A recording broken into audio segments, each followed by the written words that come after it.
El projecte d'Elèctrics tracta sobre la censura i, per tant, sobre la llibertat d'expressió.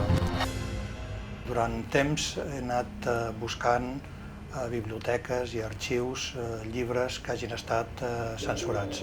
Censurats per diferents raons, ideològiques, religioses, polítiques, militars, el que fos.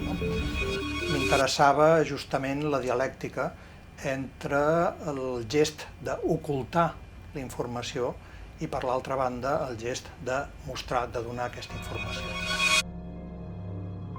La censura consisteix en la possibilitat de fer una sèrie de dades inaccessibles a un determinat públic. Però més enllà del gest de tipus ideològic i repressiu, hi ha també la dialèctica entre la imatge i la paraula, perquè des d'una perspectiva semiòtica i inclús estètica és molt interessant, perquè moltes vegades la violència que el censor exerceix sobre el text acaba produint uns efectes d'una gran força gràfica. Per tant, es tracta d'un projecte documental on el rerefons és simbòlicament un al·legat a favor de l'accés lliure a la informació.